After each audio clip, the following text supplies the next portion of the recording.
Week's Devil in the Detail podcast. I'm Rob Paxton.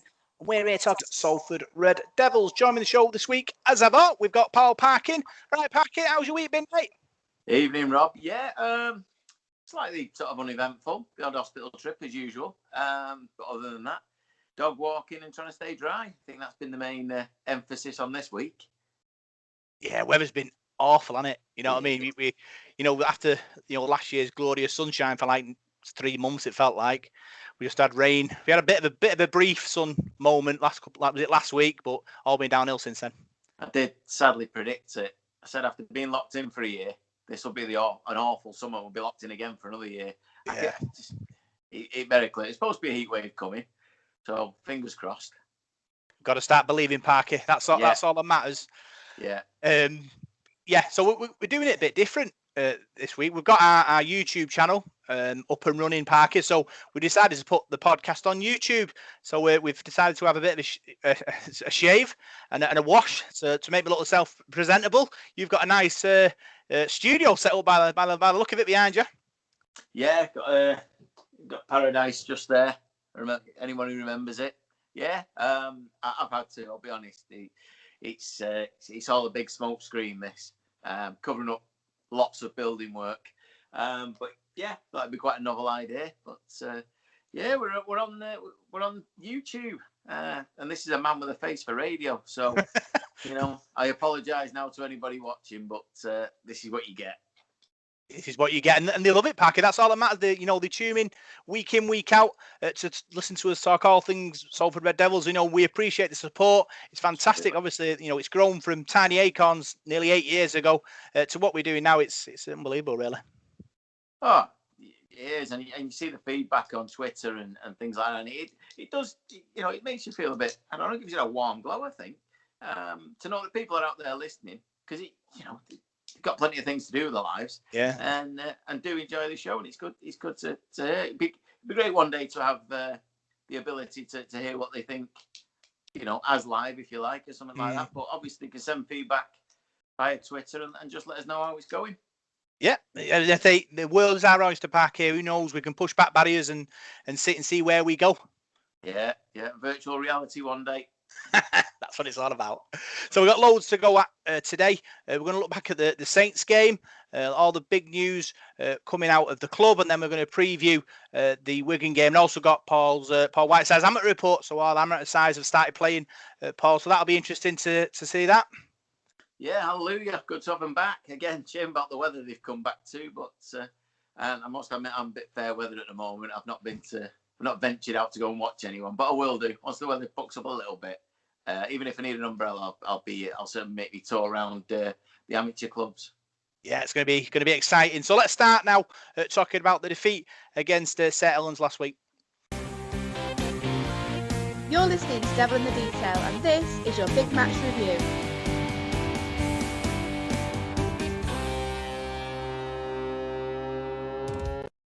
So, Salford Red Devils travelled to St Helens, Paul, and lost 28 points to 0. Great, well, let's say defensively sound. Attacking wise, not so sound. Yeah, it's tough. I mean, we've had it difficult there playing Saints twice so early on in the season. Twice in six games or whatever. Nobody deserves that. That's awful. And then playing them away at their place. And their defence has been so mean all season. It's no surprise that we did struggle a little bit in attack. It is concerning. It is, because we seem to be going through the motions a little bit when we got chance to have a go at them and made it a little bit easy for them.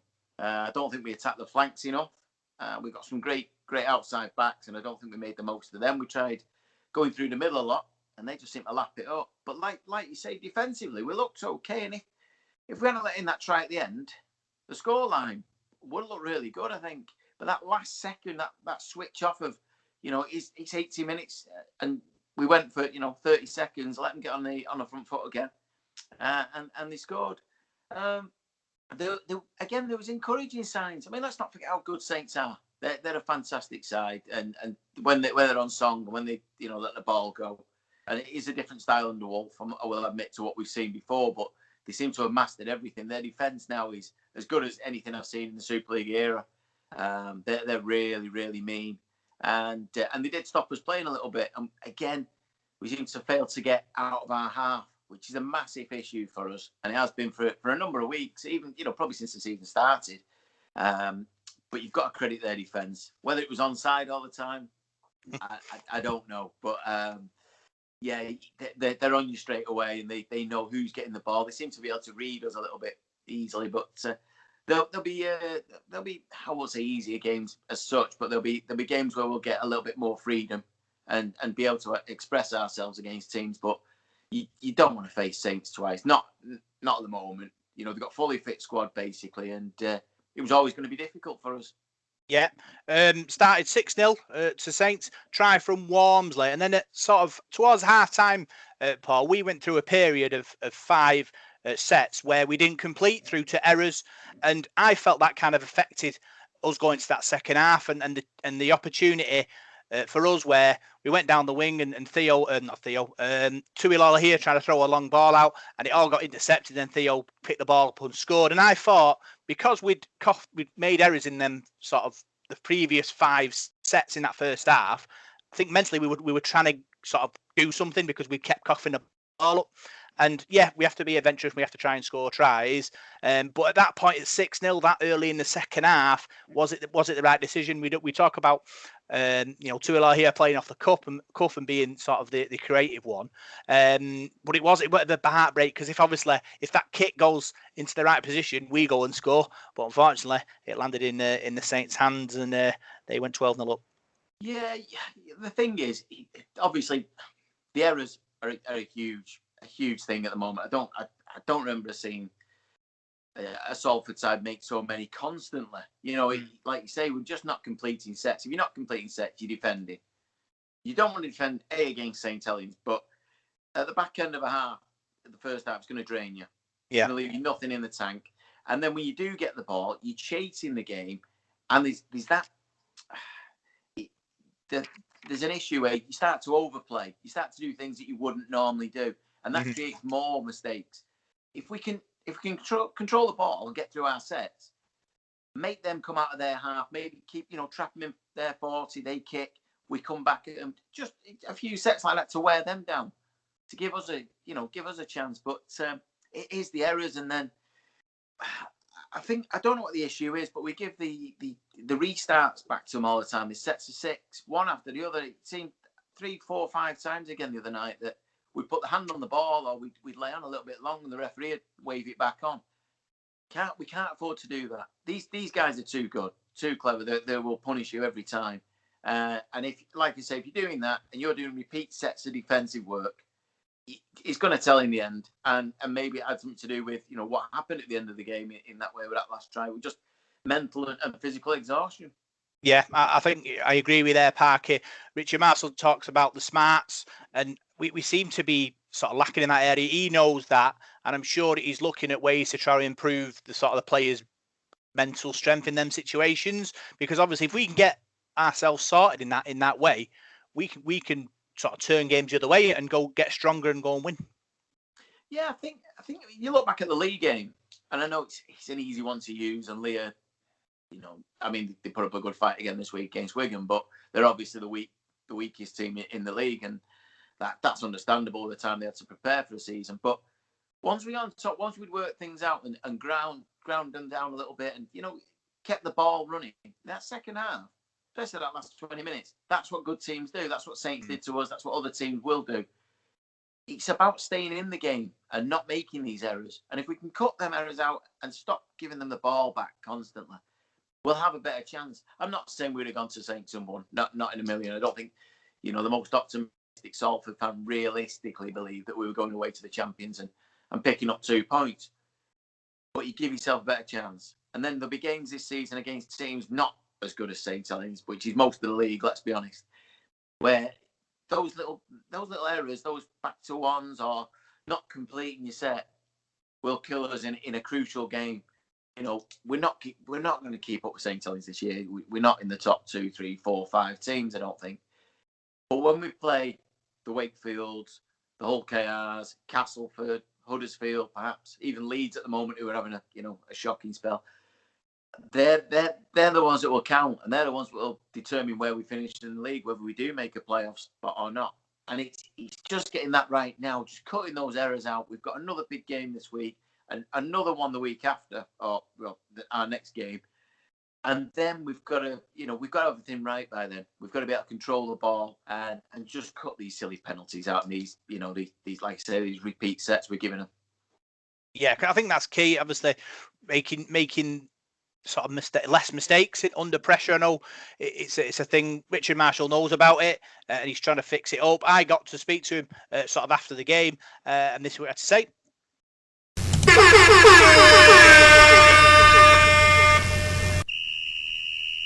Coach's Corner. Right, Rick, it's Rob. Hi, Rob. Defeat tonight against St Helens. Talk us through it. Yeah, we weren't clinical enough with the ball. Certainly in the first half, I thought we went toe to toe with St Helens. There was a real ding dong battle in that first half. We just couldn't quite score, get over the line, and then in the second half, we conceded within a couple of minutes. And it's a really tough ask, 12-0, and then the game sort of went away in the second half, the last 10 minutes. I did think we defended pretty resolutely for times in the game, for periods, but at the same time, I thought we were dumb as well. Obviously, there's a couple of moments in there that we certainly need to be better as a team. Yeah, losing Andy Ackers early was a blow for us, and also losing Kevin Brown towards the end. Is that a kind of a worry kind of going forward? You might run out of bodies in the next few games. Hopefully not. Hopefully they'll be both okay. In the long term, I'm sure. Short term, we're not going to be able to turn them around for this week. But we've got a decent squad. We've got some players who are ready to go. So hopefully we can assess the squad and put a really strong 17 out next week. Yeah, defensively we were very strong throughout. When attack lacked a bit of sharpness. Is that a worry for you? Yeah, we weren't clinical, were we, with the ball? We needed to nail a few of our plays, get a little bit deeper. St Helens are a fantastic defensive team. I don't think they concede more than 1 or 2 tries per game. I think they usually limit the opposition's field position, which they did with us. They strangle you in corners, and it's really difficult to clear your lines and get out. We've been a really good, strong team, I think, about getting out of our half, but today it was quite the opposite with St Helens' stranglehold on our game. Yeah, it was good to get Matty Costello back in the starting lineup as well. He played quite well. Yeah, it was good. Obviously, being the next St Helens player, he wanted to. Obviously, he was ready to play, and we thought it was good to throw him out there. He had some nice touches along the way. Obviously, he's desperately disappointed there that his old employers have won the game. Is the big test this week to try and pick the players up after not scoring today, going into the next challenge against Wigan? Yeah, that's a challenge each and every week. I thought we'd made some big strides over the last couple of weeks. I certainly thought first half against St Helens we went toe to toe, but second half we fell away again, and that's something that we need to look at and improve on. But yeah, for the last 2 games, and certainly that first half, I think we've been on a really better trajectory, and certainly defensively. How close are you to sort of Richard Marshall's Salford now from where you started?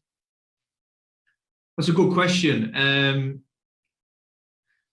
think as a team, I think we've got each other's backs. I think defensively we're solid and strong at times. I think with the ball we need to improve, and I think obviously our discipline in and around that. But it's not quite there yet. It's not quite there yet, and obviously that's something that we'll be talking about and working on. Well, we've got 1 session this week, so hopefully we can put our best foot forward against Wigan on Saturday.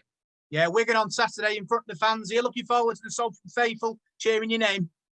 I am, yeah. I'm looking forward to it. Obviously, we've not hit our mark yet, but at the same time, I think having the fans back and playing at home, we've been pretty good at home, and everything that goes along with that, and that match day atmosphere. I'm certainly excited to get into the AJ Bell, and although it won't be full, it'll be our support are loyal, and I'm looking forward to that. I think it'll be good for us as well at this time, coming off the back of a loss. Cheers, Rick. Good luck. Thank you. the scramble, and they do fight for each other, and there is something there, but he knows that, you are judged on results, and getting beat, 28-0 or whatever, doesn't look good. But I think if he can get these players to work together again this week, it looks like, we've lost Kevin Brown. That's not going to help us attack. It's not going to help us get that cohesion we need. But there has been improvements. There are, you can see little bits. I mean, the last couple of games against Cass are tipped to be one of the, top 4 or 5 teams. And in both games, we pushed them, in the league. If we'd have cut out them penalties again, it'd have been a hell of a lot closer, and who knows. And in the cup, you don't get any closer. And this is a good, decent Cass team. So it is there. It's just about putting it all together for 80 minutes. And we've got to give him time. He's 6, 7, 8 games in, including the cup games. That's not enough. We didn't have a proper pre-season. And the other thing to look at, that I've never really thought of it this way until just now, oddly enough. But it's not really his team, is it? No. He never signed 90% of these. I think the only player that we've actually signed during his time was Elijah Taylor. He's the only one that's actually come in. And he's had disruption with certain players, maybe off-field issues, and then players now deciding to go on a different career path, and then suspensions. We've got a few of them, injuries. He's had a lot to deal with in a short space of time, in an environment that's alien to everybody, playing in front of no fans, and he's got to get used to that now, because that's going to come back, which will add more pressure if things don't go right. He's in a no-win at the moment, but I'd like to see him get his full side out on the pitch and have a real, just 1 week of an 80-minute display, and then he can say, that's my team. And if you get beat then that's fair enough. Yeah, for me, attacking, it'll come. We've got options. We've got Declan Patton. We've got Chris Atkin. You've got Tuilala here. You've got Kevin Brown. Joel Burgess hasn't played yet. So, these Joel Burgess will be one of our main strike players when it comes down to it. We've got options in that centre field. And I suppose he just needs a chance to sort of rotate and find his best sort of combination. Like you said, we haven't, his players, the majority of them aren't his players either. He's been given what he's got, and I'm sure he's making the best he can. And to be fair, they are playing quite well. That they are graphing. You can see the efforts there, and the equipment is there in the team pack. And that, as a fan, that's all you can kind of ask for, really. We just want to show commitment to the cause, and I think attacking will come when we just find a bit of rhythm and a bit of luck, and then who knows what might happen. I think one of the big problems he's had is in the hooking role.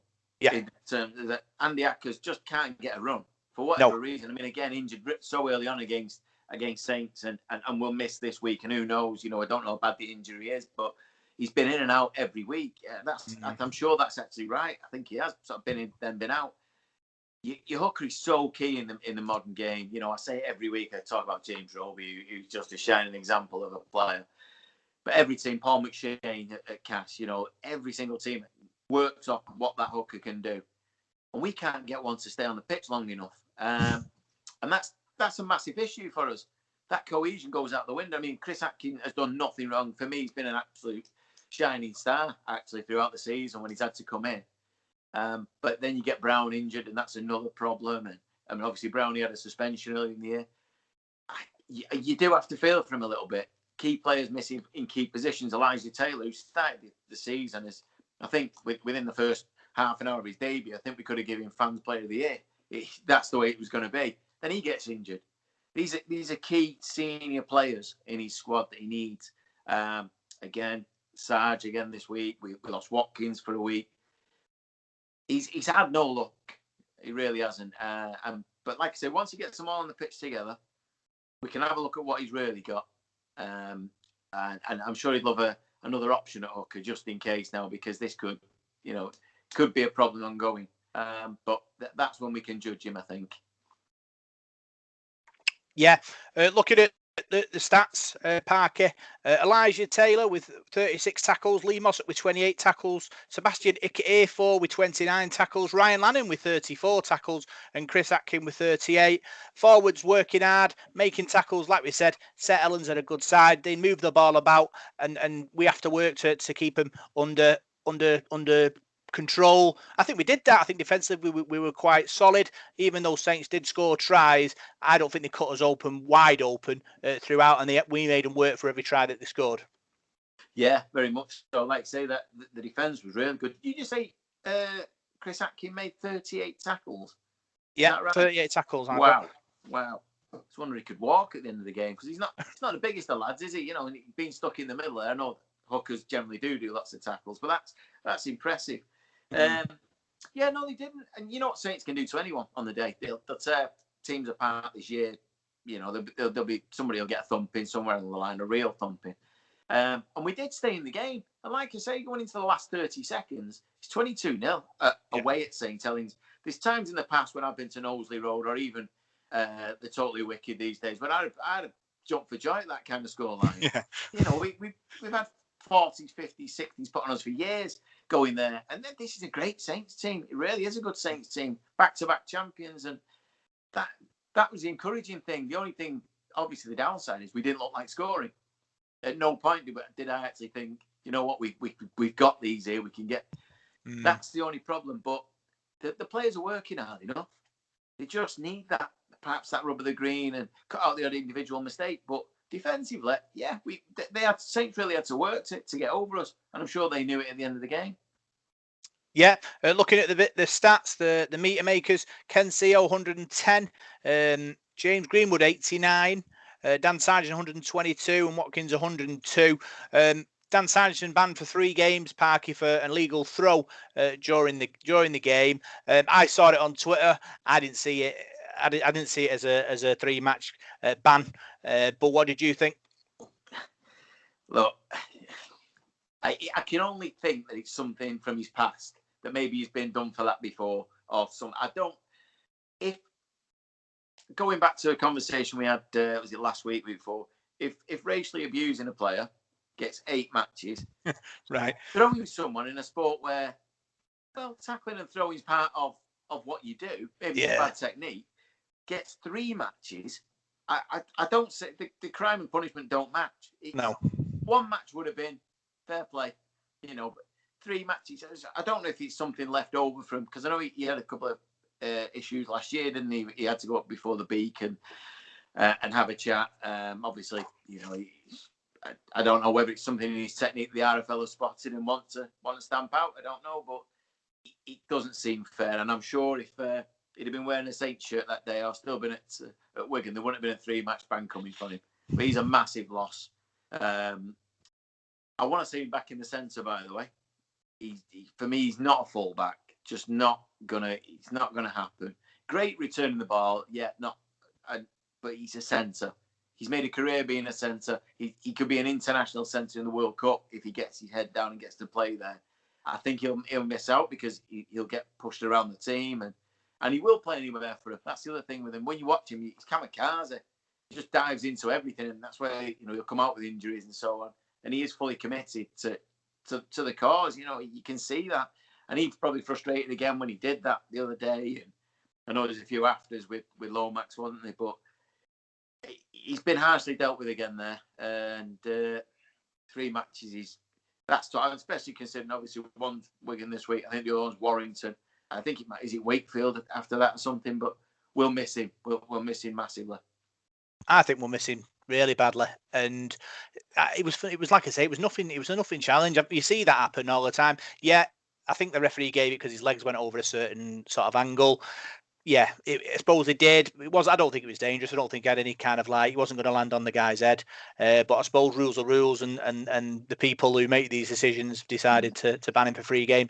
But it does give us opportunity with sort of Morgan Escali and other people who can play fullback to come in now, Parky, and that's the important thing, you see, because obviously someone who gets banned for 3 games, opportunity for you to come in and take the shirt. Yeah, I hope he goes for that. I hope Escari gets to start at fullback. We haven't seen enough of him. There's obviously reasons for that in Richard's head, and that's, you know, he's the head coach. That's how it works. But I like to see a fullback at fullback. You know, he's an international fullback. He's played at Wigan. You know, he's obviously good at what he does, and he is a great attacking player. You know, that's how we built off Niall the last few years. And give players. I've got to suspicion he might miss out looking at the squad.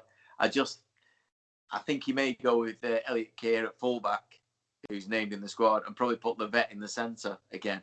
A player who we lost last week before the game. Another massive blow for us, who's been really good while he's been with us. Harvey Levett, I'm a massive fan. But I hope he goes with Escaré and we can play players in the correct positions. Matty Costello did nothing wrong the other day, so he can continue in the centre. If Burgess, I know he's in the squad. If he is fit, who gets left out? That's a big call. Because I thought Williams did well again the other day. Kenny Seo, for me, his try-scoring record speaks for itself. So decisions to make this week in the team. But like you were saying before, I mean, we keep losing players, but we do have that backup. When you think that Morgan Escaré hasn't really played this season and he's just waiting in the wings to have a go, I mean, that's not a bad backup to have. No, not a bad backup at all. Big thanks to your 3-word match reports and man of the matches. Colin Wilson, attack, discipline, problematic. His man of the match was Greenwood. I said gave a lot, Sarginson. Nodman's Marshall must go. I'm not having that one. Nathan Archer, attacking coach vacancy. Do you think Richard Marshall should invest in a kind of an attacking coach to help him in that area, Parker? Would that be a good idea, do you think? I don't want to say this, but I thought we had one. I thought Danny Orr was doing that job. Oh. Controversial. Oh. Look, again, you've got to get the right players on the pitch at the right time. Yeah. There is an issue there. We can all see you don't have to be a coach. You don't even have to have a coach and under fives team to see that, it's not going well at the moment. Going through games, scoring 1-2 tries at best, he's not good. But we don't hold the ball long enough.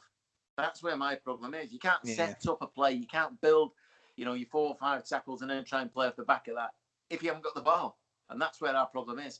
If we can control the ball and don't give penalties away in your own half constantly, there's a chance to see it. But I think Danny Orr's there to look after that. And fingers crossed, he can work a little bit of magic. Because let's not forget, he was a decent halfback during his days, wasn't he? Harvey Reid, poor, bad, awful. Greenwood. Mark Scott, concerns in attack. Sarginson. Richard Morton, no attack threat. Greenwood. Sammy Lou, could have been worse. Soul 69, relegation. No, I think we've got enough good players in this squad not to be looking over our shoulder, Parker. What do you think?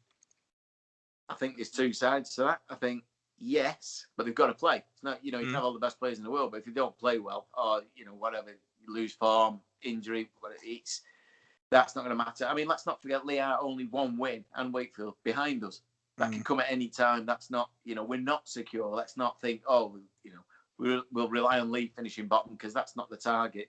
I don't think we'll go down.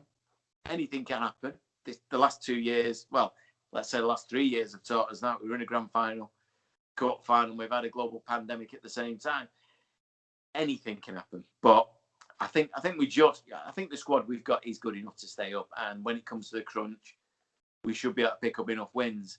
It might be close, the way it is at the moment, but anything can happen. We could go on a run again. Who knows? 2-3 wins out of, 3 or 4 games, 5 games. It's a different story. So I don't feel too threatened yet, but who knows further down the line. But the games against Lee and Wakefield will be vital to avoid that. Paul, Howe, Saints too good. Greenwood and Christopher Sloan can't make meters. Greenwood. So Greenwood got a few man of the matches there. Quite a good performance from him. He was my man of the match. I thought he made good meters constantly. He was a threat. He worked overtime. He was probably our standout forward easily and probably the standout player for us. He's come on really well. He did well at the back end of last season, and then I think we lost him again. I know he was vital during the cup run last year as well. He did really well in that. And he seems to be growing. And I want to see him get more game time, because I think he's been in and out of the team again this year. And he does make a big difference. He's quite a big lad, and he's plenty of quality. So let's. I think he was man of the match, and let's hope he can keep that up. Yeah, so that's our look back at the Saints game, and now what we'll do, we'll look at all the big news coming out of Salford Red Devils this week. You're listening to Devil in the Detail, and this is your big match review.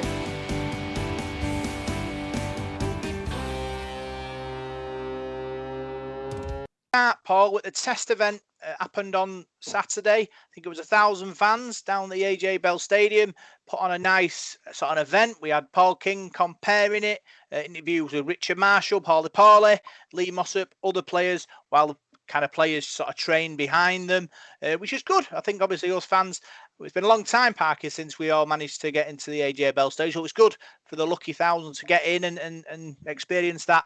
Again, even though it wasn't a proper match, we'll have to wait till for Saturday for that. But it was good all the same. Yeah, as long as it all went off fine, there's no fallout from that. There's no, fingers crossed, no spread of anything ridiculous. I unfortunately couldn't make it due to an overrunning hospital appointment, which we discussed off air, which didn't please me. I was all set to go. I spoke to the people that I was going to be going with. So I missed it. But from all reports, the foundation game was a real joy to watch. Some really good talent coming through there, which is nice to hear.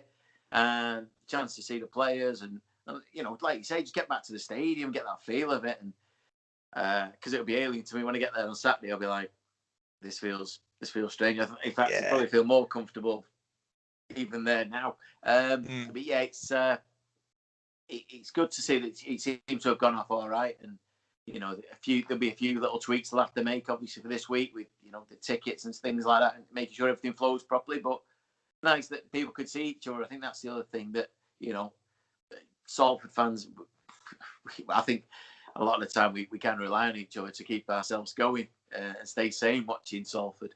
So it's good to it'd be good to see them all again, and I'm sure the other night was a lot of reunions and a lot of smiling faces.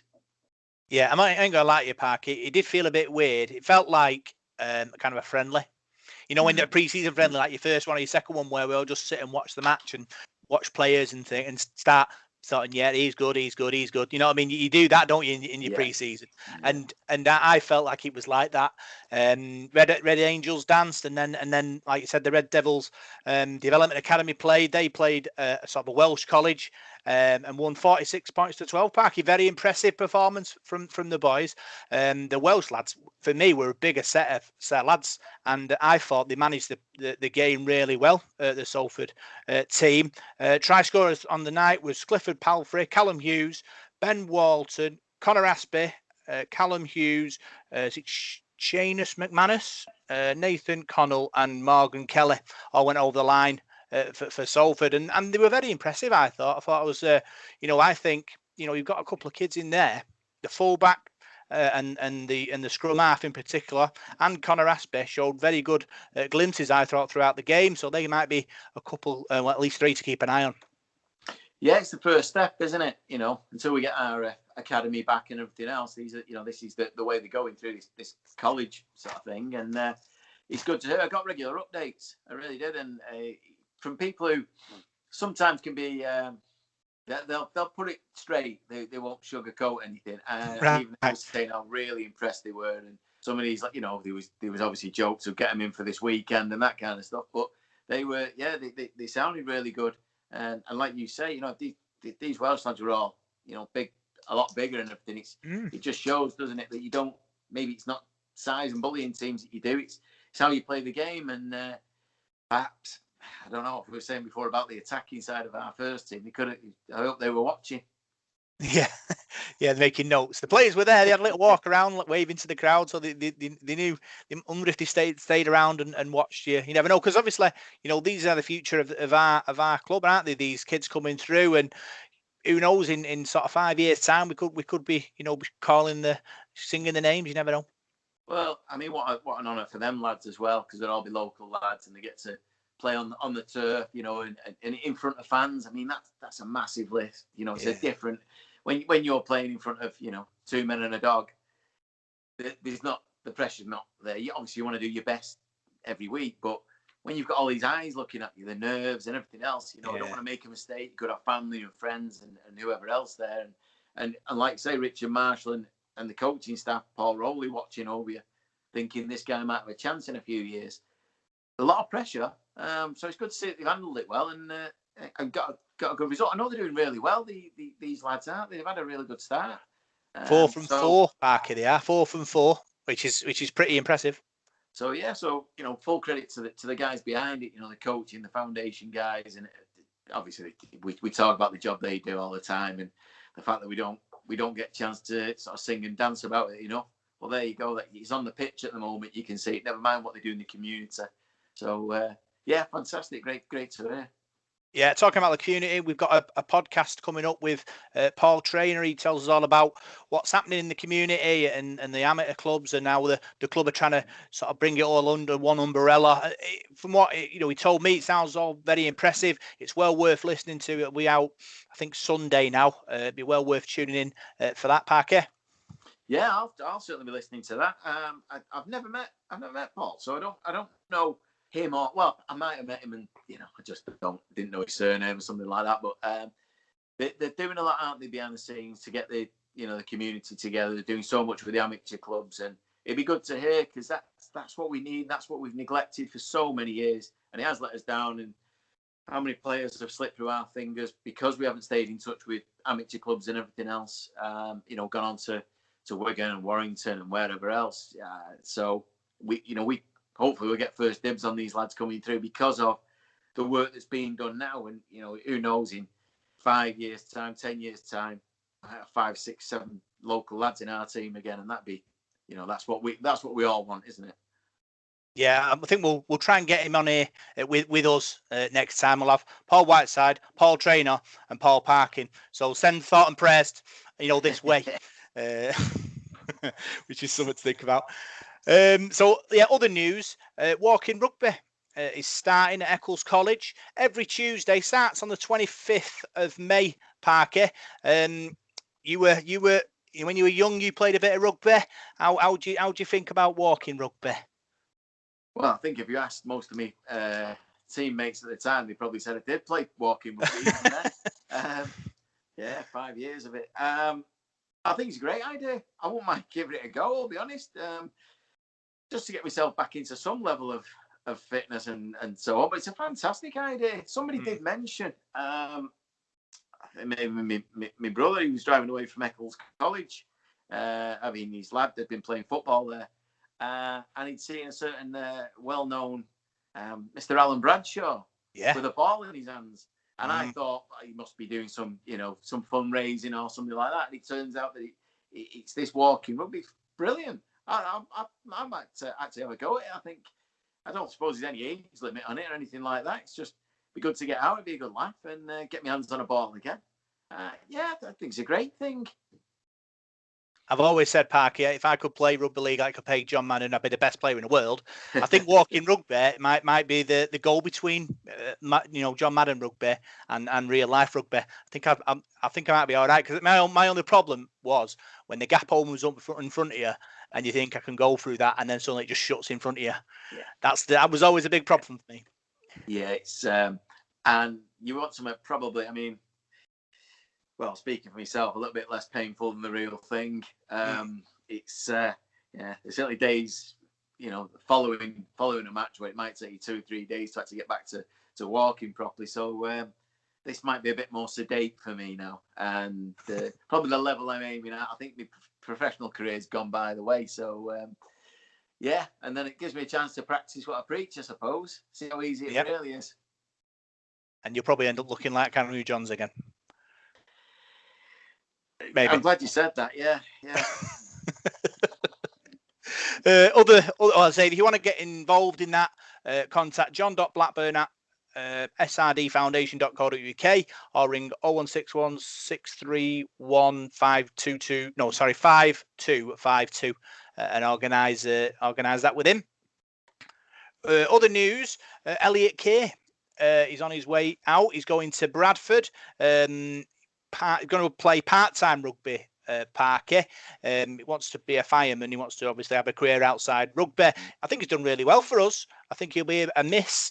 He has to obviously think about his future, and that's what it is. It's all about planning for that. He's still going to play a couple of years for Bradford while he beds himself in as a fireman. But yeah, he's been good for us. I think we're going to miss him.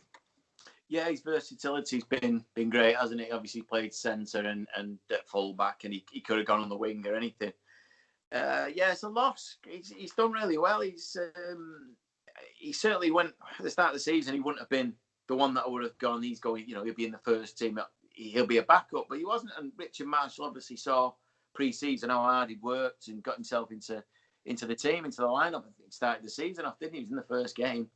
So he's obviously part of what Richard saw as his future. But it's a wise move. Rugby league's a short career, and it could end at any time. Let's not forget that, an injury, and it's all over. It's what do you do next? And he's obviously thought of his family, and has decided that the fire service is the way to go. He'll clearly have the fitness, because it's you've got to be pretty fit to do that, and fearless, because being a rugby league player, that's not an option either. So yeah, he's done well, and Bradford will benefit from that. They've got a good player there. Certainly in the Championship, he'll tear it up. I mean, Bradford, they're going quite well at the moment anyway. But when he does eventually move there, he'll do well. He'll get plenty of tries in that league. And I just wish him well. I hope he stays safe. It's a risky business, that fireman thing, but yeah, it's a wise move.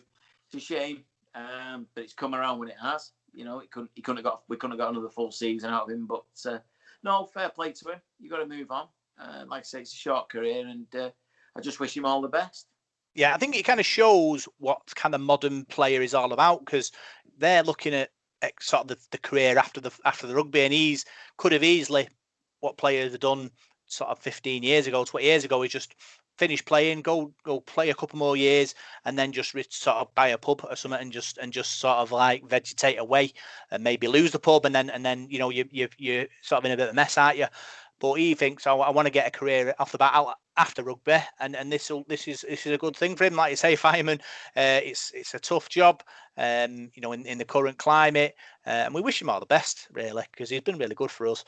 I'm just hoping, like I say, I wonder if it makes you wonder whether Richard Marshall might think about sort of replacements, obviously, with him, and obviously maybe other departures we don't know in the future. Could he be looking at numbers? We'll have to wait and see, I suppose. Yeah, I think he'll have to. We've seen already how the impact that injuries have, and the longer the season goes on, the more you're going to pick up, or suspensions. You might get a 3-match ban for something that's nothing more than a 1-match ban. You never know; it has happened. I think we'll have to strengthen the squad. I think there might be, another player that's going to have to come in at some point. But the versatility is something we'll miss, because he could, like I say, he could have played anywhere across the back line, really. But fair play. But doesn't it show the difference between the top level of rugby league and other sports, even rugby union, but certainly soccer? If you're at the top level in the Premier League and you decide, I think I'll call it a day, you're getting a new set of golf clubs. You're not thinking of, I'll join the fire service and go and play part-time. These lads, they don't earn enough in rugby league. Top level rugby league players deserve, well, twice as much as what these footballers are getting, let's be honest. Yeah, I think it shows that rugby league players work so hard, and the career's a tough one. It can be short, and they don't really get the money what they should deserve, really. And it is really sad. And I suppose you're looking at TV deals, aren't you, and things like that. It's you just wish that the whole infrastructure was bigger and better, so they were rewarded for the efforts that they've put in through the years. We're joined by Paul Whiteside. He's been out keeping the economy going by the sound of it. Paul, how's your night been, mate? Yeah, all right. I had to give one of my friends a bit of a lift on the way home, so I ended up getting lumbered for a bit on a job. But yeah, these things happen, don't you? Bloody water and boilers and things like that. Pain in the backside, mate. But no, glad to be home. Just had a bit of tea now, and yeah, sorted. Good. On the couch chilling. We talked about the Saints game, and we're obviously sort of talking about news. Well, Elliot Kears going to Bradford. He's one of your favourites. You like Elliot Kears, and he will be missed. Yeah, I like it. Yeah, I remember interviewing him last year in Catalan when he played against Israel Folau. He was the centre. I think it was Folau's maybe his debut or one of his early performances. And I thought Elliot Kears played really well that night and bottled him up. And he's not the biggest sort of guy, but I think he's always sort of punched above his weight through his career. And I've heard a few people say, "Oh, he's not Super League, he's not this, that, and the other." And I've always thought he's worked hard for Salford and done his best for us, and very nippy as well. And I think he's been a good player, scored a lot of tries throughout his career, and yeah, he'll be missed from the side. There's no doubt about that. I think he's a very, very useful player to have in your squad. And I don't know, will Richard Marshall pick him for his full-back spot on Saturday, or will it be Escare? Will it be CO? Will it be Paulie? Who's going to play a fullback? Nobody knows, do they? So I'd like to see Elliot, perhaps play another game before he leaves. There's obviously no sentiment in sport as they pick the best man for the spot, but I don't think he's let us down this season. Yeah, we've talked about walking rugby as well, Paul. Park is in for it if you are. Walking rugby? I can just about walk at the moment, mate. Yeah, sounds good. So that's at Eccles College. So we'll see if we can get down there. That might be fun. Trying to get fit. Other news. Lee Mossop, his testimonial year. He's having a testimonial dinner, 6th of August at Whitehaven Rugby Club Park. Yeah, he's been a great servant for us and Rugby League. We had a sort of a podcast with him in the off season. We talked about his career and what he was planning to do with his testimonial, with his shirt and thing. And I think it's great that he's managed to get an event on, especially in times of COVID. Yeah. Listen, Moose has been nothing but fantastic for us, has he? I'll never forget him. Leading us out at Old Trafford. I mean, that's never mind Wembley, but he's ever since he's been here, he's led by example. And for a guy whose career was at risk, well, he could have packed up. He was ready to do that, and I think it was Ian Watson who talked him round. But he's been brilliant for us, and he deserves that. We were just saying, weren't we, how hard playing rugby league is, and the lads don't get enough from it. He deserves a testimonial. The injuries he's had and everything else, and I know he's giving half the money, isn't he? At least half, I think, to charity, homeless charity, which is, again, he only gets one shot at this testimonial, and he could have, like a lot, players do, get that money, hard-earned money, put it in the bank, and it's there for later in life. But he's, that's the kind of guy he clearly is, and I'm just delighted he has been associated with the club, and as a skipper, he seems, he seems first rate, and yeah, I hope he gets well attended. It's a shame it's up in Whitehaven. I don't think I'll be making that trip midweek. Although probably have done before, but that different. But I hope he has a few more events so we get a few on before his year ends and get a few more quid for the lad. Yeah, it's a pie and peas supper, live entertainment. You've got guest speakers: Callum Watkins, Kevin Brown, Dan Sarginson, Chris Naninu, Joe Burgess, all speaking there. So a lot of Salford there, Paul, for fans to go and enjoy. Yeah, it's a bit of a trek in it, Whitehaven in the week, but we have done it before you two have as well, because I caught you on video the other week, didn't I, Whitehaven? Yes. So, less than about the bet, though. Yeah, but I'm sure it'll be a good night. I mean, like you both said there about Mossop, I mean, he's not just been a good servant for Salford, he's been a good servant for rugby league in general, hasn't he? All the Wigan supporters, I'm sure, will give high praise of him as well. I mean, my memory of Lee Mossop when he does leave Salford, it'll always be that game at Wigan when he, in the playoffs. I mean, what a try that was, and it just, I don't know, that's something you'll always remember, isn't it? But I was speaking to my dad the other day, and we were talking about how we're struggling a bit at the moment, and one player that we both agreed on who's been playing really well is Lee Mossop. I think the same again Monday night. He's one of the forwards that is standing up and being counted for us at the moment. We need a few more players to take the lead off the captain and step up to the plate at the moment. But yeah, there's no doubt about that. Lee Mossop deserves all the accolades and all the stuff for his testimony. And like you say, echoing what Parky said there, that's the measure of the man. The way he's donating his money to charity. What a top guy. Yeah, so if you're interested, I think you go to the stadium and obviously ask them. You can also contact Lee Mossop Testimonial on Instagram. I suppose they'll be able to help you arrange a payment for them tickets. Other news, is ballots for the Wigan game. I think the club are trying to get sort of more sort of fans sort of access to tickets. Parky, I think it's important, obviously, after the test event, us fans get that opportunity to get as many tickets as we can, because we've all missed it. Yeah, very much so.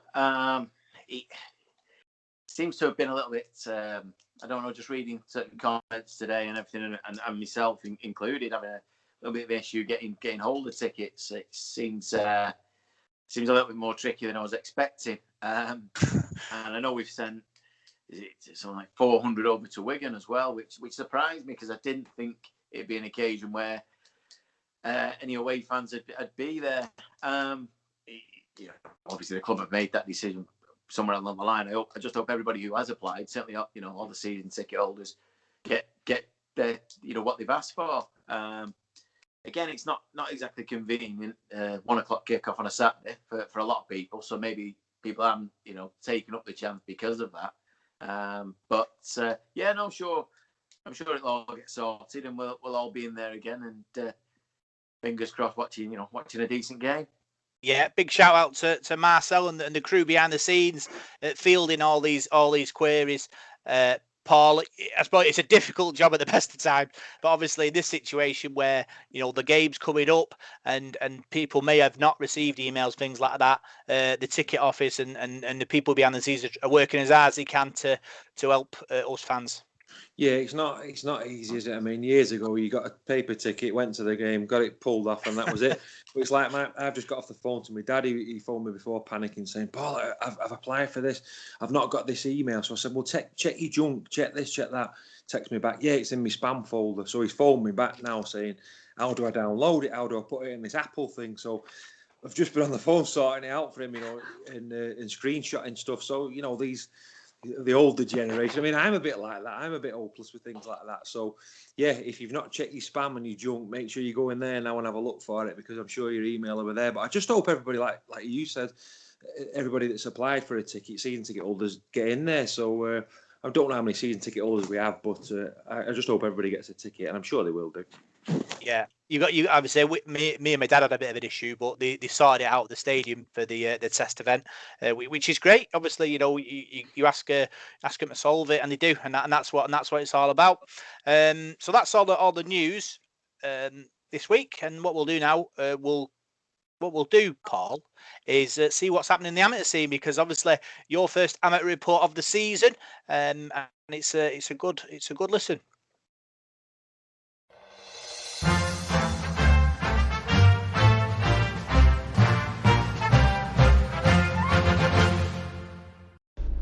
Right, well, it certainly seems like a long time since I did an amateur report for Devil in the Detail, but I've got one for you this week, and hopefully now we'll have one every single week coming up on the podcast. So we'll start off with the National Conference League, as we normally do. There was a fixture brought forward last weekend, Saturday the 15th of May, between Clockface Miners and Saddleworth Rangers. That finished Clockface Miners 34, Saddleworth Rangers 12. That was in the National Conference League C. The fixtures for this coming weekend, Saturday the 22nd of May, in League C, Oldham St Anne's play Saddleworth Rangers, Rochdale Mayfield play the Waterhead Warriors. Moving on to the North West Men's League, plenty of results going on there with our local sides. In Division 1, Bury Broncos 10, Latchford Albion 16. These ties were all played on the 15th of May, that was last Saturday. Oldham St Anne's A 22, Hindley 12, that was also a Division 1 match. In Division 2, Cadishead Rhinos 22, Wigan St Patrick's 14, Folly Lane 35, Bold Miners 4, Lee Minor Rangers A 40, West Horton Lions 10, and in Division 3, Salford City Roosters got off to a winning start. They beat Culture Eagles 22 points to 12. Division 4, Higginshaw 46, West Bank Bears A 6, Langwith Reds 0, Goulburn Parkside 41. In the Division 5, South and East, it was Ince Rosebridge A 50, Salford City Roosters A 10, and Waterhead Warriors A thumped Halton Sims Cross A by 88 points to 0. The fixtures in the North West Men's League for this week, the action gets underway Friday. It's Wigan Springview versus West Horton Lions in Division 2. The rest of the games are being played Saturday the 22nd of May. Division 1, Bury Broncos against Hindley, Haydock against Oldham St Anne's A. Division 2, Hindpool Tigers play Cadishead Rhinos, Folly Lane are at home to Lee Minor Rangers A. Division 3, Chester Gladiators play Salford City Roosters, Wigan Bulldogs against Rochdale Mayfield A. Division 4, Newton Storm against Langwith Reds, Wigan St Jude's A against Higginshaw. Division 5 North and West, it's Higginshaw A versus Preston and South Ribble. And in Division 5 South and East, it's Salford City Roosters A against the Burton Wood Chargers. In the youth leagues, in the under 16s and under 18s, we have got some results from the under 18s last weekend on the Sunday. It was Thatto Heath Crusaders 20, Oldham St Anne's 10. That was in the Premier Division. In Division 1 of the under 18s, Orrell St James 22, Rochdale Mayfield 30, Folly Lane 10, Wigan St Jude's 66. In the under 16s Premier Division, it was Saddleworth Rangers 4, Ryland Sharks 24, and in Division 1 it was Waterhead Warriors 16, Blackbrook 36. I'll just give you the results from last weekend as well before we go in the Betfred Championship. You probably already know them, but Batley Bulldogs 6, London Broncos 40, Whitehaven 0, Toulouse 66, Widnes 14, York City Knights 35. In the Betfred League 1, Barrow 40, Keighley Cougars 18, Doncaster 30, Rochdale Hornets 22, North Wales Crusaders 18, Hunslet Hawks 26, West Wales Raiders 10, Coventry Bears 36, and Workington Town 50, London Scholars 16. The fixtures outside of Super League this week on Saturday, Toulouse Olympic plays Swinton Lions. That game's at Hayward Road at 3 o'clock. And on Sunday the 23rd, Dewsbury Rounds play Batley Bulldogs in the Championship, along with London Broncos and Bradford, Newcastle Thunder and Halifax Panthers, Sheffield Eagles are at home to Featherstone Rovers, Widnes Vikings play Whitehaven, and York City Knights are at home to Oldham. In the Betfred League 1 on Sunday, it's Coventry Bears versus London Scholars, Doncaster versus West Wales Raiders, Hunslet against Barrow, Keighley against Rochdale Hornets, and North Wales Crusaders play top of the table Workington Town. That's all I've got for you this week. I shall see you next week for more amateur news and outside Super League news. See you later.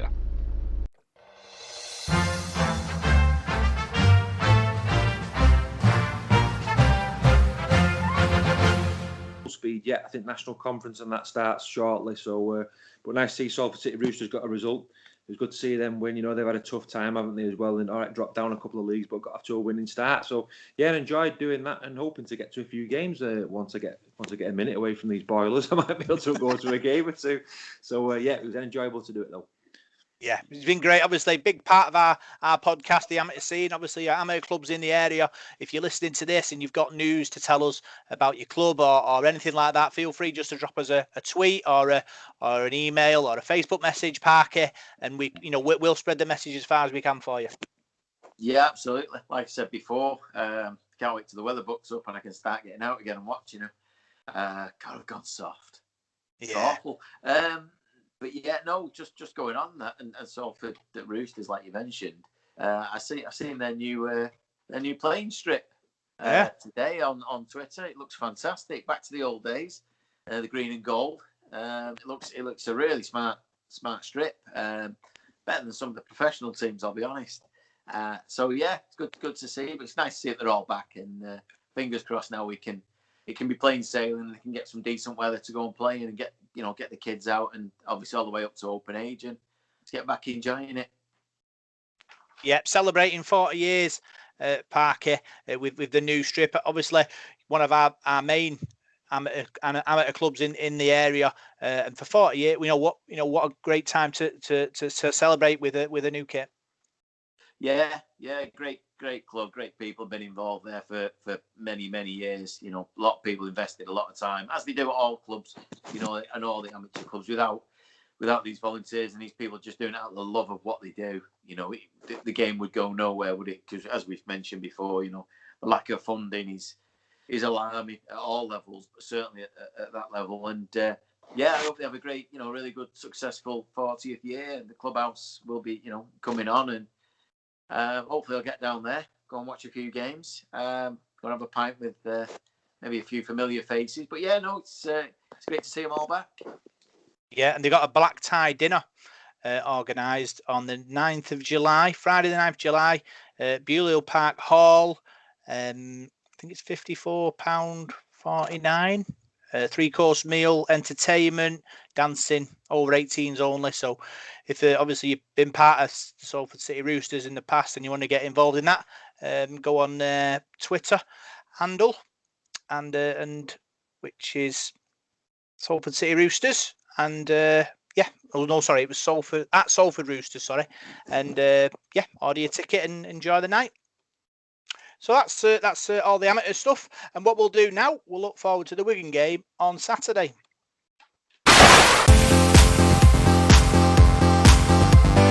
It's time for the Devil in the Details Big Match Preview.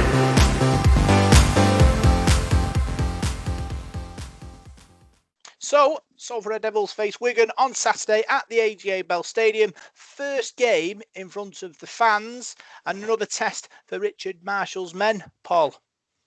Yeah, I mean, ironically, 14 months ago, it was Wigan who we played, wasn't it? The AGA Bell and stormed back and won that game in a comeback. It was, wasn't it? If we remember rightly. So yeah, it's going to be a tough fixture. This. I don't think Wigan have been hitting the heights recently, have they? I mean, I listened to a bit of the match on Monday on the radio replays and what have you, their game against Leigh.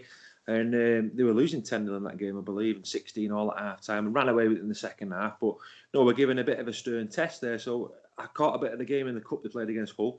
Didn't think they played that well in that game either. So yeah, there's flaws in their game. I think there's stuff that we can exploit. And Richard Marshall has been studying videos, won't he, and things like that. And yeah, I don't think Wigan are at St Helens' level at the moment.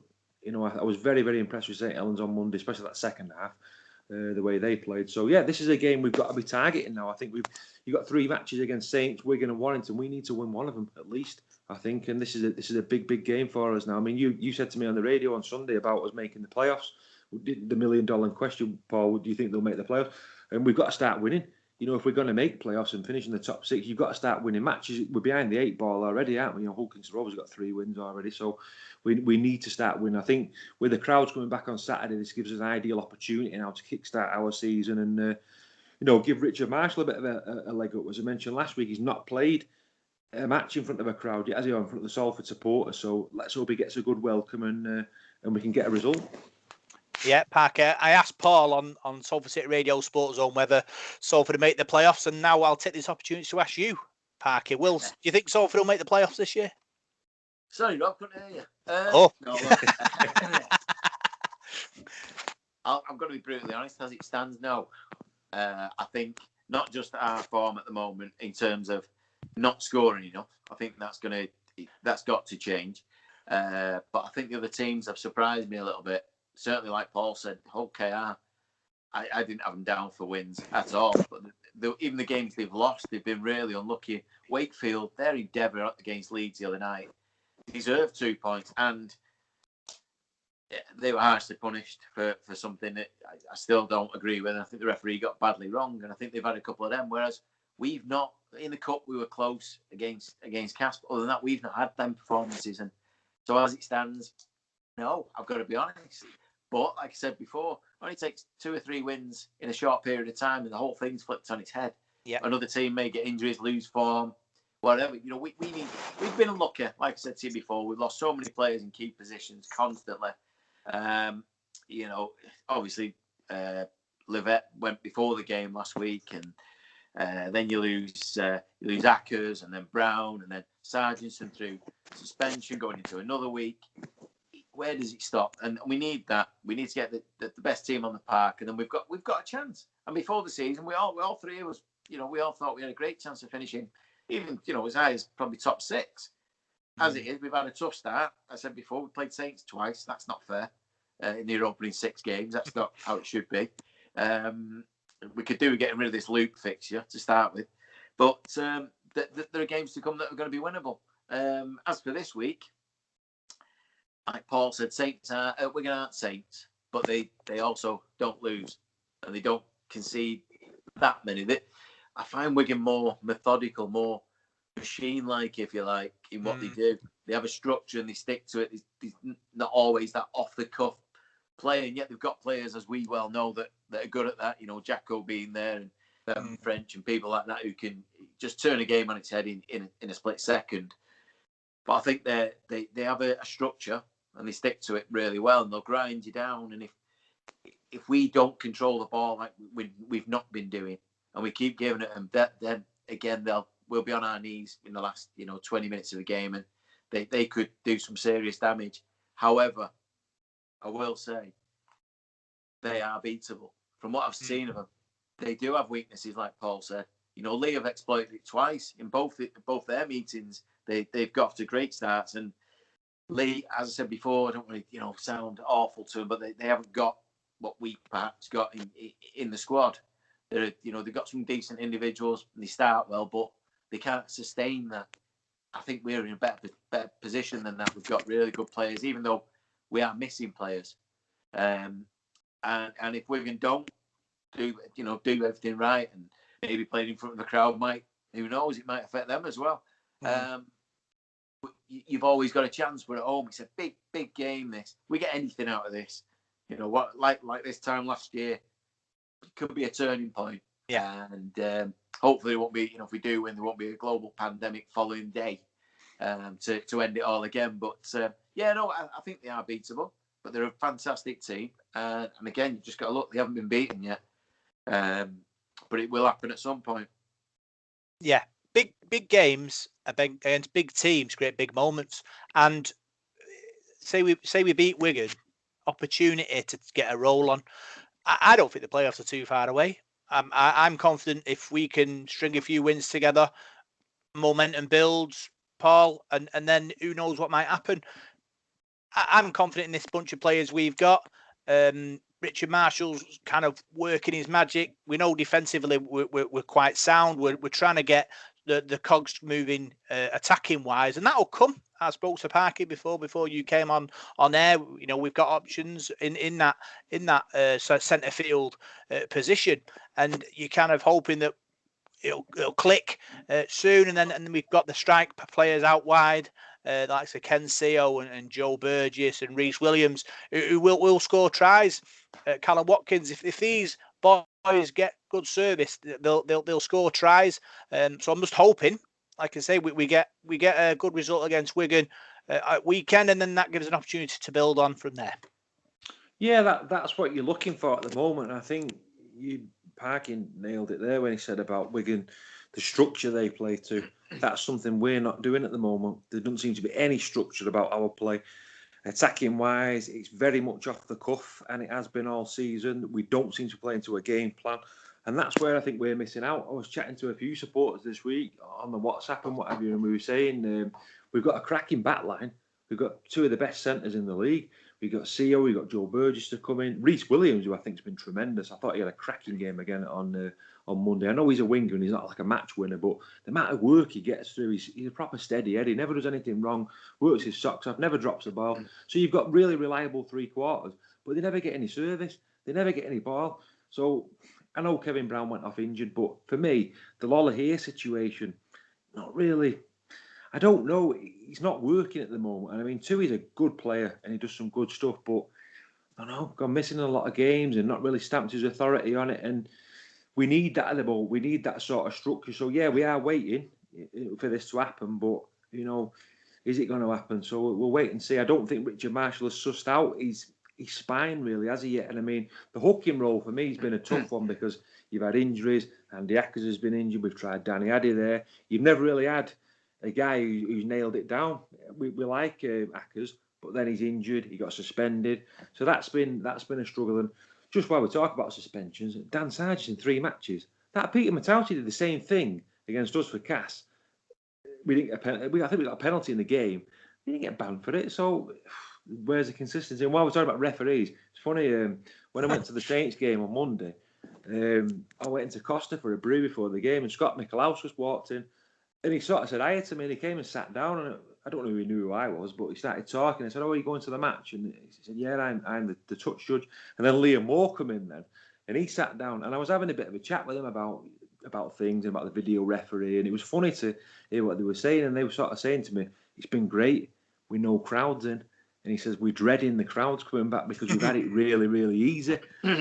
So I don't like to blame referees for bits and pieces, but yeah, that's not helped us, the suspension to Dan Sargent this week as well. So, but yeah, I'm like you two guys, like you said, Rob, big games bring out big things, don't we? And that, for me, last season, that game against Wigan, it did seem to turn us around. I know it was locked down, didn't we, the country, but when we came back, we seemed to kick on, didn't we? We stuffed all of them and we had a decent run then. So Wigan, notoriously, over the years, 80s, 90s, we beat Wigan with some really poor teams sometimes. I mean, I remember beating them twice in a week, I think, in 91, something like that.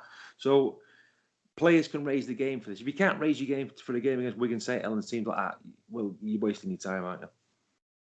Yeah, it's going to be tough. Return of the crowds, Parker. You know, we've talked about that, how exciting it is. It makes you wonder how it's going to be, because obviously it won't be a full house. Mostly Salford, a bit of Wigan, and we're kind of hoping that there's a decent atmosphere. Yeah, look, it go either way, can't it? If we get off to a bad start, the players are going to wish that the lockdown was still on. Like you mentioned there, Paul mentioned referees. They've had it so easy for the last 12 months. I think they deserve it right now. I think we have to give them straight away whether they've done anything wrong or not. As I said before, I thought Liam Moore was a little bit generous with the Saints 10 metres back the other night. I thought they were very quick. I'll say that when they were in defence, but not taken away from them. They were brilliant Saints. So let's leave that behind. But for the players, we get up to a good start and the crowd get behind them. We know we've never, in the last 30, 40 years, we've never had big crowds really, but we know how to get behind a team. The players will tell you that, and away players have never really liked playing in front of us. And like I say, it might be 400 Wigan fans. That's quite a lot. That's more than we take to a lot of grounds. That's a lot of fans. So they'll be making a bit of noise. They'll be behind their team. It'd be great to see everybody back, give each other a bit of banter, and it's how the players adapt. I mean, play behind closed doors, and hopefully they won't need to take any criticism from us, and they can just get on with it. But just going back to what Paul said there about Tuit, I agree entirely. He's not got involved enough in games so far this season. But my thought on it is that he's not a player that plays well in a structure. He is an individual. He's not that link-up player. The best we saw of him was with Jacko. No doubt about that. Jacko took that pressure away of the game management side of things. Kev tries it. I'm not sure in every game he's managed it, Kev. I don't know, maybe being 36 years of age isn't helping him so much. And I don't think that helps. But a lot of the time, what I'm finding when it gets to Tui is he's either looking for that magic ball, or that kick again the other night that he did where Theo went down the other end and scored, or he seems afraid to let the ball go and thinks I've got to take responsibility and have a go myself. And like Paul said, our 3 quarters aren't getting the ball in good positions again. You've got to get out your own half and hold the ball for 5 tackles. But I think Tui needs that taken out. I think he just needs to be told, go and play, go and enjoy yourself. Do what you do. I mean, we watched him for Tonga against England and Australia, a year and a half ago, whatever it was. What series? He was brilliant. You're tearing the Australians apart, you're doing something right. And he left England, he led England a merry dance, didn't he? So he's definitely got it. I think he's a confidence player. And I think at the moment, we're not winning, your confidence goes. So he needs a bit from those around him. It'd be interesting this week to see who plays scrum half. I would presume Dick Patton will come in, and whether that's a different setup altogether. It'd be interesting to see. But I like Tui, and I think he's obviously got the quality, but we're just not getting out of him right now. And I don't think either of the halfbacks have really. I'm not having to go at Brown as such, but I don't think they've hit them heights that we would expect from them yet. And they're the hub of what we do week in, week out. And without them, and obviously, like Paul said, again, without a consistent hooker, we are going to struggle, especially going forward. Where does confidence go, Parker? That was nearly podcast bingo there, Paul. Nearly. Yeah. I mean, all the music says that, isn't it? That's what I've got. He said game management, though. He did. Really, I need to have and the board I can sort of draw on. Now we're on the video. A bell or something you can. A bell, yes. Yeah. That's what I've been writing down. just cliches. I've just written them down, crossed them off as I've gone through. That's what it's all. I do that every week, Parker, and it's fine. See, been watching Sky too much over the last 12 months while we've been locked in. This is it. Nonsense. I'll start talking like Barry and Terry in a minute. You don't want that. So yeah, score predictions. Paul, what's your thought process on that? I know you like to write it on the back of the League Express. Have we got the pen out yet? The League Express is in my van. I've been reading. I never get a dinner break anymore. So, what did I put down? No, I can't remember what I said.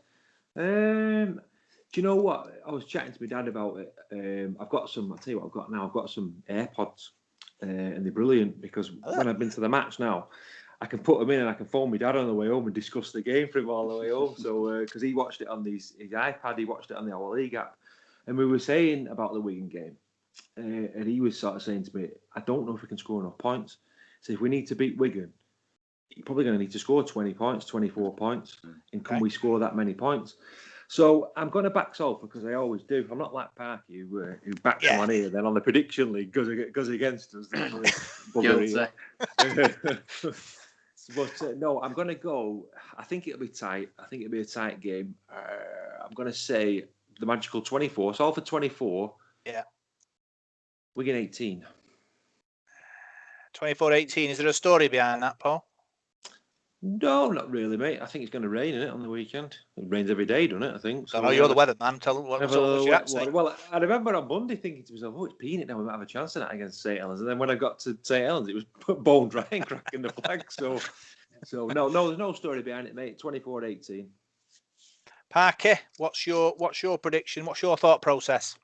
Right. Well, I'm on film now, so we're gonna have to lie to both your faces and say, yeah, I think we'll win. I find it highly difficult that we will, but I'd have probably said that 12 months ago when we did, or whenever it was when we did beat them. So yeah, I'm gonna go 23-22. 23-22. And it's going to be a deck pattern drop goal with about 5 minutes to go. And then we're going to defend valiantly like we do on our try line and keep them out. We'll take that, 23-22. I'm going to go for a rousing Salford victory, rode on by a couple of thousand Salford fans. It's going to click. It's going to click well. I'm going to go Salford 38, Wigan 12. Paul. I don't think Wigan can see 38 very often, do they? Where did they pull that one from? Well, I've got a feeling. I've got a feeling we're going to find some. The fans there, cheers and noise, and the players will lift the game. I can't say anything but a 38-12 win, Parker. Oh, very good. I think we're all in, full agreement. We'd love that to happen. Love to see if Wigan and other stuff, and it doesn't happen nearly enough for anybody. I think, like I said before, to beat Wigan, we're going to have to be spot on. We're going to have to be perfect in virtually every aspect. But we've just got to get, I don't know what the word is, but we've got to be more critical in attack.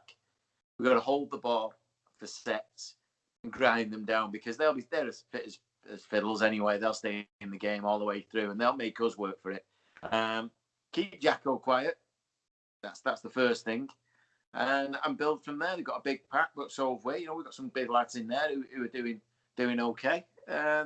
So it can happen. And like I say, fans are back. It's an early kick-off. People, the players won't be in their usual routine of a Friday night kick-off or whatever it is. 1 o'clock on a Saturday afternoon is not usual. So anything can happen, and who knows? It might be our day. Yeah, well, we're hoping for a Salford win. Quite enjoyed this quad podcast. Paul, I know you came in late, keeping the economy going, but was it easier or more difficult with the video? I prefer it because you can see what you guys are doing. I don't think you talk over each other, and plus it's just nice, isn't it, to see your faces. I mean, I've not seen Rob since that Wigan game. I haven't seen him since the Wigan game. No. And I can't remember the last time I seen you, Parky, to be honest. We've not been to 20 games, have we? So yeah, no, it'll be good to see you both on Saturday. What we're doing Saturday? We're doing a reporting on Saturday, or right? We'll have to see. Are you commentating? Well, no, it's not. It's an our league thing, isn't it? So right, okay. I'll probably just, I don't know really. I'll probably do a report, maybe like a video. It's kind of experimenting, really, because obviously I think the our league runs until round 10. So after that, we'll have to wait and see what happens, won't we? But yeah, we'll have to see. Parker, it's going to be good fun, very exciting. Fans back. Yeah, great stuff. And have you quite enjoyed the video experience, Parker? I have indeed. Yeah, I was a little bit worried when I walked in this room and thought it just looks like a builder's yard. What am I going to do? But yeah, a little bit of I don't know. It looks good, Parker. You would call that a bit of out of all our efforts. Yeah, I've got a nice picture of the old Challenge Cup programme there. People, but the chance. Looking for more off you next week, Paul. Yeah, I've literally just got in, mate. Took my shoes off and chucked myself on the couch. My house is full of boxes, though, because we're moving, aren't we? Supposed to be moving any day. So there's hardly any furniture knocking about or anything. So just literally sat in the front room. Everyone, I packed everybody off upstairs to bed. So I've dived down here because I know you said before I was in bed on Sunday night doing the radio. You're right, I was actually. I was a bit tired. Yeah. So I made an effort and sat on the couch tonight. Yeah, I really enjoyed it. I really enjoyed. Obviously, it's a different aspect when you can see people, and it might give us more content as well because you can show things maybe and things like that. And don't forget, if you are listening to it, you can be able to watch it on YouTube in over the next couple of days. Can't thank you enough for supporting us, through the years and this year in particular. We've had record listeners and we're hoping it will continue. So big thanks for joining us on this podcast. Aberon Parkinson, you can find us on Facebook, Devil in the Detail SRD. You can find us on Twitter at DITD SRD, and you can find us on SoundCloud, iTunes, Radio Contact, Spotify, and now YouTube. See you next week for more Salford Sporting Chat.